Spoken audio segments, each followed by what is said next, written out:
there's so much that goes into music. Like Lucas says, we spend a lifetime creating. Any artist, no matter what the art or what the product, you're going to spend a lot of time perfecting your skills, and it's your own journey, isn't it? It's just a journey you get on, and if you love it and you have a passion for it, it's kind of like a passion for entrepreneurship. It's something that is in your soul, it's in your heart, and it just eats at you when you're not doing it. So why deprive yourself?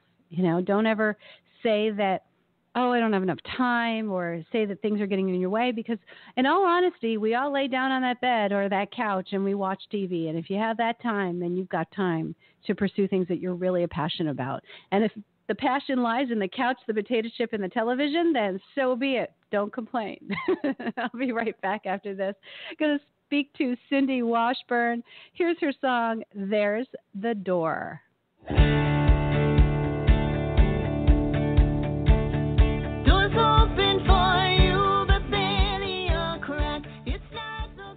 There's the Door by Cyndi Washburn, A.V.A. Live Videos Behind the Music. Please welcome Cyndi to the broadcast. Hi, Cyndi. How are you?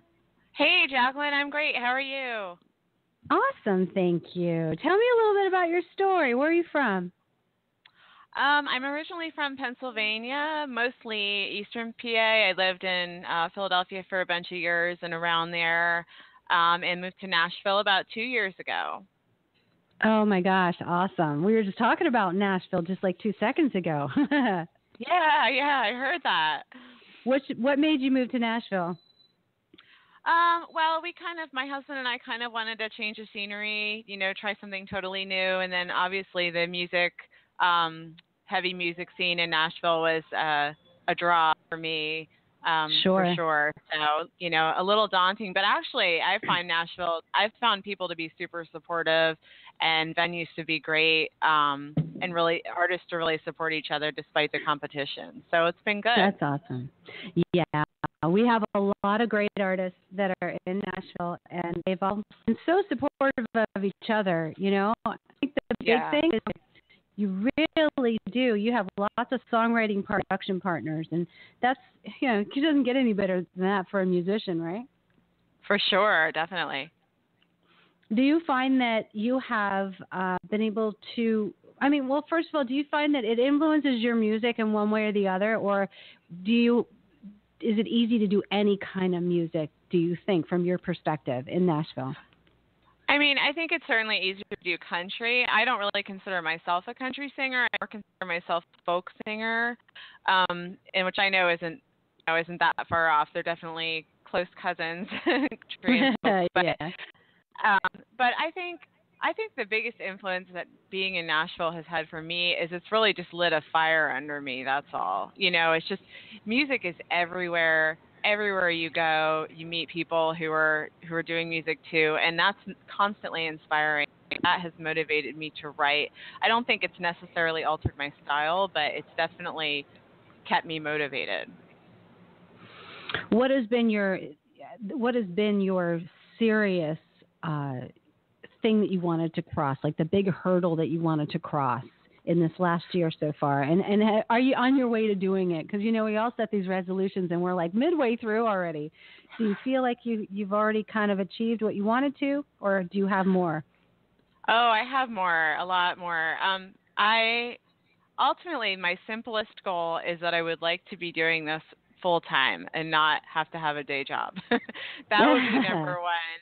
My other kind of not too hopefully far in the future goal would be to open for someone on tour somewhere. So those are kind of my two big goals. And in the meantime, I'm writing and recording and playing anywhere, that I can find an opportunity that works for me. So. Yeah, for sure. Festivals would be good too for the style of music that you have, right? Yeah, have you ever I love tried doing out festivals. Have you tried out for different festivals or gotten into it at all? Oh yeah, I've played quite a few festivals, not just in Nashville, but I played, for example, actually in Florida, in DeLand, Florida. I played a festival there in the fall. I played a folk fest here in just outside of Nashville just about a couple of months ago. But I've done a bunch of festivals. I like the festival vibe, and you're right. It works well for the kind of music I do, for sure. And you get to reach a lot of people, so that's fun. Yeah, I think so too. What has been your experience so far with the music? Like, where have you come from, and where are you now? Well, one of the things that has happened since I've been in Nashville is I've done a little bit of recording. I had done some recording beforehand, but I had never gone to like a big studio and had like session musicians playing on my tracks and doing the whole, the great engineer and the great producer and all that. And I have had that experience now. My little EP that I recorded in the last year was done that way. And so that was a really, really great, eye-opening and inspiring experience for me that I've had in the last year.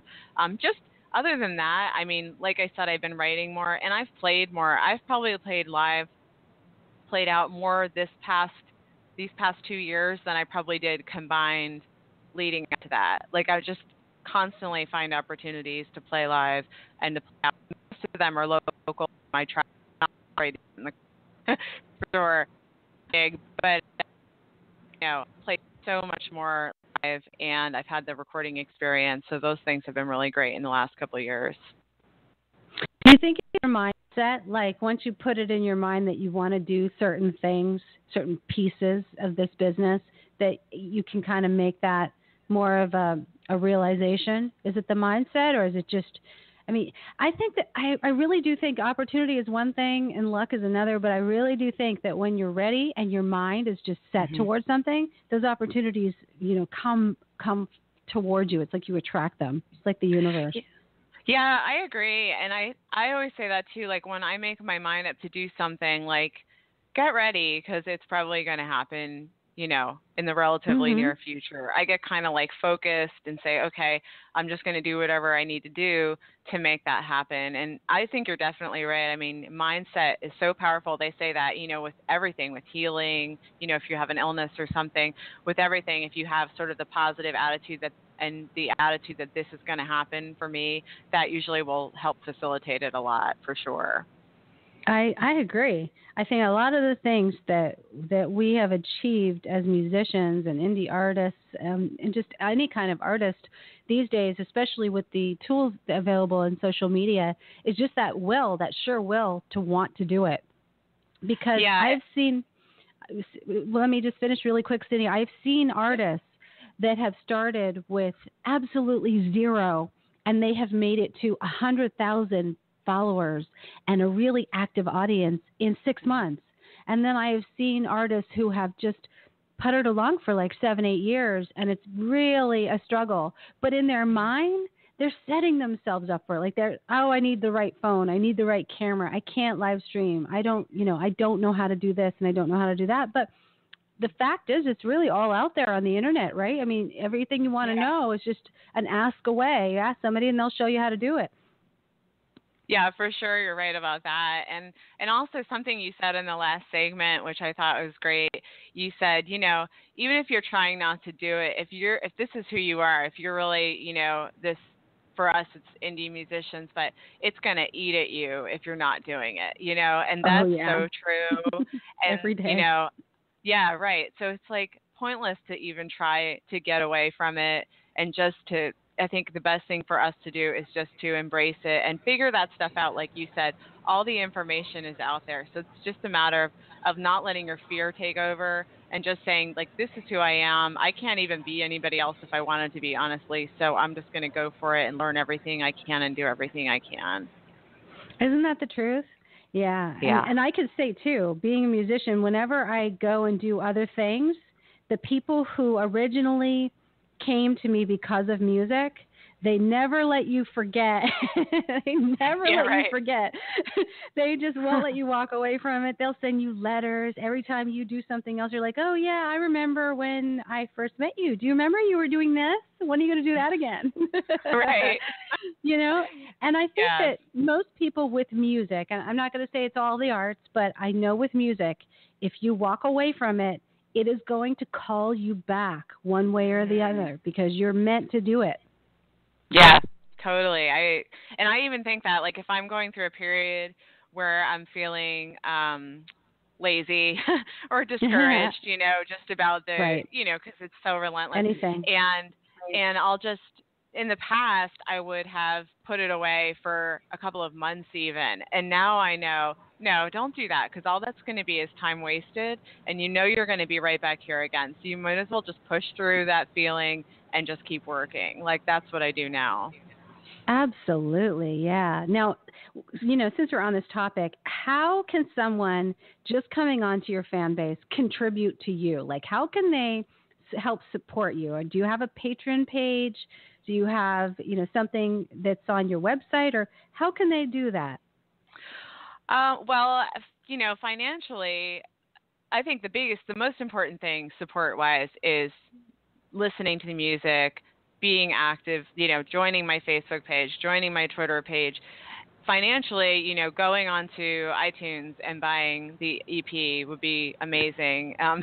It seems like, a small thing, but it's a big thing for me, and it's cumulative, of course, so that would be great. I also do have, some other merchandise and things like that on my website that are available, a T-shirt and things like that.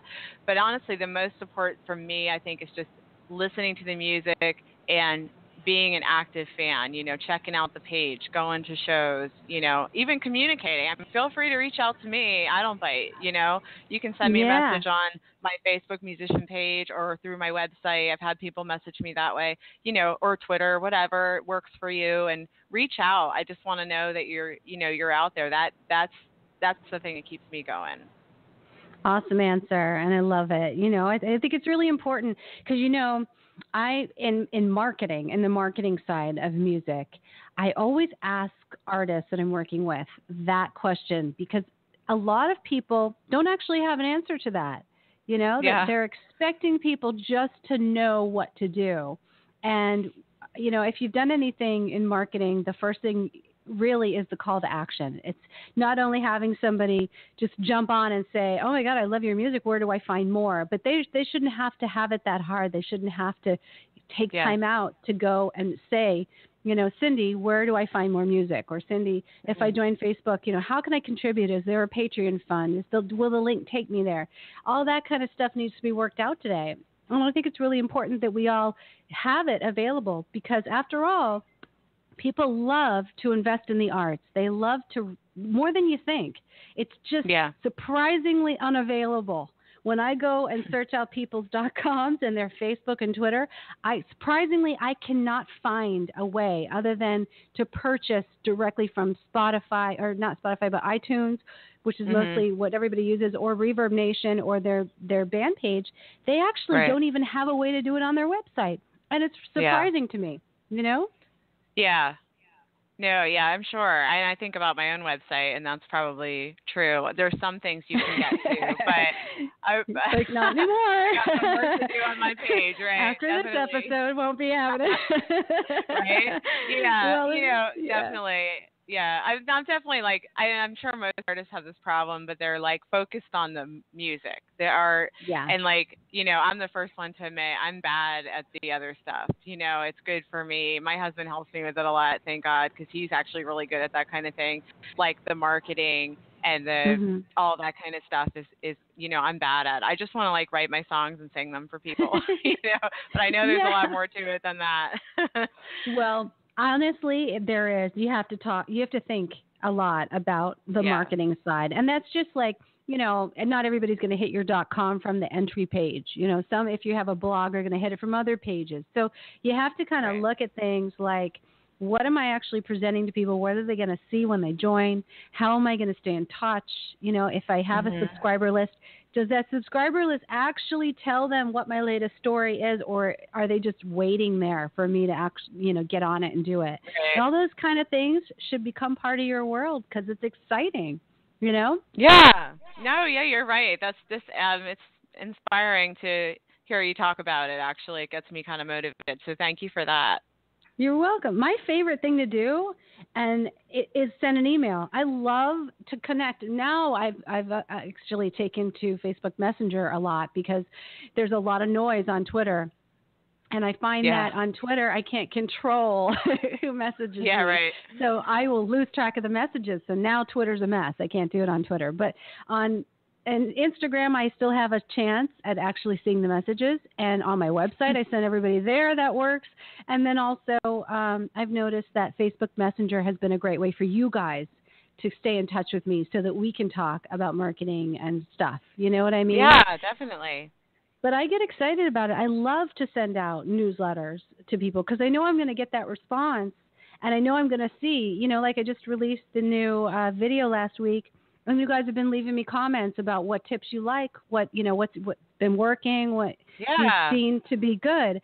And that's exciting to me. So as a music artist, I get the same high. I want to email people because I know it's getting delivered and I can see that the box got opened. Yeah, right. Definitely. That is helpful. For sure. I love that part. I can even see who opened it. That's awesome. You know what I mean? You're like, oh, there you go. Okay, you're most active there. You're going on this list and you're going to get emailed every time. Yeah, right. That's definitely. So that's been some little pieces that are fun for me because I think that it's important as an artist to really feel like you have a response and to feel like you have a connection aside from just somebody leaving a like or a comment, which is severe gratitude for that because, they've got a lot of content on Facebook to look at. So if you're getting anybody's attention, you are just, doing well, doing really well. That's true. It's a nice way to look at it. Yeah. You have to say, oh, right now on Facebook, if somebody's leaving a comment, you're like, you are king of the day. Right. Right. Definitely. I like it though. Cyndi, it's been so cool. Yeah, seriously, right? It's been great catching up with you and talking to you and meeting you for the first time. What am I going to see next? Is there a music video coming out or what can I expect? Well, I have some shows coming up and I've been doing some more writing.